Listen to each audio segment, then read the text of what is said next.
Thomas Karsten, arsitek Belanda berjiwa Indonesia. Pernahkah kamu berkunjung ke Pendopo Mangkunegaran, Pasar Gede Solo, Pasar Johar Semarang, Balai Kota Padang, atau Museum Sonobudoyo Jogja? Dan tahukah kamu, apa persamaan dari gedung-gedung tersebut?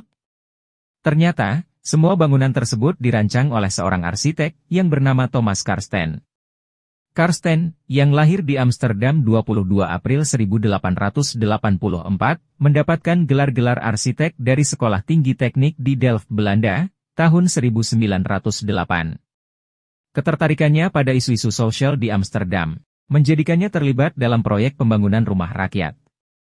Pada saat itu, di Amsterdam terdapat kesenjangan sosial, ekonomi, dan etnis yang parah, sehingga mendorong wali kota Amsterdam yang sosialis, untuk menyediakan perumahan layak, di kawasan Amsterdam Selatan, yang menjadi tempat tinggal buruh pendatang, dan masyarakat Yahudi miskin. Pada tahun 1914, Karsten datang ke Hindia Belanda, untuk memenuhi ajakan Henry McLean-Pont, seniornya yang sedang mengembangkan biro arsitektur di kota Semarang. Dan di kota inilah Karsten menemukan tempat yang sesuai, untuk merealisasikan gagasan-gagasannya di bidang perumahan rakyat dan perencanaan kota. Melalui perencanaan kota Semarang, Karsten berupaya untuk menyatukan masyarakat kolonial, agar memberikan kesempatan pada semua penduduk, tanpa melihat latar belakang etnis. Pada saat itu, di Semarang terdapat komunitas Tionghoa yang sangat kaya dan berpengaruh, serta kelas menengah pribumi berpendidikan barat yang aktif. Di sisi lain, terdapat masyarakat Indonesia dan Jawa kelas bawah yang miskin. Akhirnya, kepakaran Karsten mendapat pengakuan dari pemerintah kolonial di Batavia. Dan dia diangkat menjadi Komisi Reformasi Perkotaan pada tahun 1930. Karena posisi dan keahliannya tersebut, akhirnya Karsten dilibatkan menjadi perencana dan penasihat beberapa proyek bangunan publik Batavia, Jakarta, Jatinegara, Semarang, Bandung, Bogor, Surakarta, Malang, Purwokerto, Palembang, Padang, Medan, Banjarmasin, dan Magelang. Pada tahun 1941, suami dari Sumbinah Mangunrejo, dan ayah dari Regina, Simon, Joris, serta Barta, diangkat menjadi guru besar di Sekolah Teknik Bandung, yang sekarang menjadi ITB. Hal yang paling mendasar dalam pemikiran Karsten, adalah memadukan unsur budaya Eropa dan lokal, khususnya Jawa, dalam satu karya arsitektur. Berbeda dengan arsitek Belanda lainnya, yang seolah-olah menaruh Eropa di Jawa. Di dalam pandangannya, kota dianggap suatu organisme hidup yang akan terus bertumbuh, sehingga perlu dipikirkan kondisi masa depan yang akan terjadi. Selain itu, Karsten juga sangat memperhatikan keberadaan taman-taman kota, serta ruang terbuka. Beberapa hasil karya dari Thomas Karsten antara lain: Perencanaan dan Penataan Kawasan Candi tahun 1916. Perencanaan dan Penataan Kawasan Pekunden, Peterongan, Sompok, Semarang Timur tahun 1919. Perencanaan dan Penataan Kawasan Kampung Senjoyo, Progo, Melati Harjo. Perencanaan dan Penataan Kampung Korasan, Kota Magelang, 1937.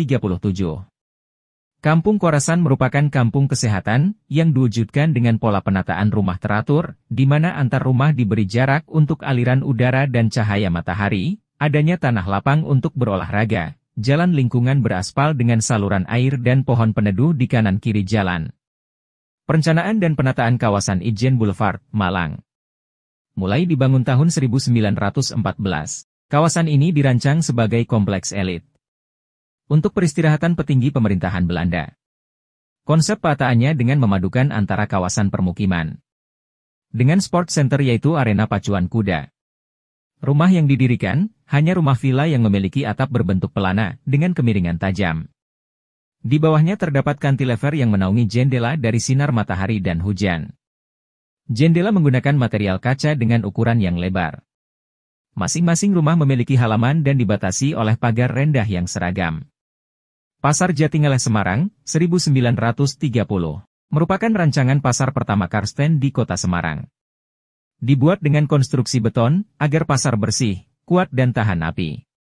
Tiang cendawan sebagai pengganti konstruksi atap kuda-kuda, agar tidak digunakan untuk gantungan barang dagangan, yang merusak pemandangan. Atap dibuat rata, agar tidak digunakan untuk sarang burung liar, serta sistem sirkulasi udara dan cahaya, sesuai dengan kondisi kota Semarang yang panas. Pasar Johar Semarang, 1933. Pasar Johar merupakan pasar terbesar dan termodern di Asia Tenggara pada tahun 1930-an. Arsitektur Pasar Johar sama dengan Pasar Jatingaleh, yaitu dengan menggunakan tiang cendawan dan atap bersusun, dengan bukaan di antaranya sebagai pengatur sirkulasi cahaya dan udara. Pasar Bulu Semarang. Pasar Bulu, secara umum juga mirip dengan Pasar Jatingaleh dan Pasar Johar, meskipun ada beberapa ornamen yang berbeda dengan kedua pasar sebelumnya. Kantor Suster Maat Capijen, sekarang kantor Kadaop 4 PT KAI, Semarang. Bangunan ini kelihatan sederhana dan minim ornamen, yang dikelilingi oleh tiang beton berbentuk kotak. Tiang tersebut menopang atap emperan dari beton yang dibuat datar, sementara bagian ris tiang ditutup dengan ubin dan teraso. Untuk aliran udara dan cahaya, digunakan ventilasi berbentuk lingkaran di beberapa bagian. Jakarta Elliot Stormvaart Nederland, Kantor PT, Persero, Jakarta Lloyd. Rumah Sakit Elizabeth Semarang. Gedung Sobokarti Semarang. Taman Diponegoro Semarang. Pasar Gede Solo, 1929. Stasiun Kereta Api Solo Balapan. Istana Mangkunagaran Solo yang terdiri dari pendapa, gapuro, pavilium Gusti Nurul Pracimayasa, Masjid Al-Wusta. Menara air di alon-alon Kota Magelang. Menara air yang ditopang oleh 32 pilar ini dibangun pada tahun 1916 untuk mengamankan persediaan air minum tentara Belanda dan warga Belanda yang tinggal di Kota Magelang. Bagian paling bawah digunakan untuk laboratorium, pelayanan pelanggan, ruang administrasi dan ruang pengontrol air. Untuk menuju ke atas, di tengah bangunan terdapat tangga berputar, yang kalau dilihat dari luar, seperti pilar utama. Meskipun struktur bangunannya menggunakan semen merah, batu bata, batu gamping dan semen biasa, tapi hingga saat ini masih kokoh berdiri. Pasar Lingkis Cinde Palembang. Balai Kota Padang. Museum Sono Budoyo Yogyakarta. Gedung museum ini dirancang oleh Karsten menyesuaikan fungsi-fungsi museum dengan menggunakan elemen arsitektur Jawa. Sebagaimana rumah tradisional Jawa, bagian depan berupa pendopo, dengan pagar menyerupai pagar keliling masjid kuno di Jawa, dan pintu gerbangnya mengadopsi bentuk padureksa, yang dijumpai di pemakaman raja.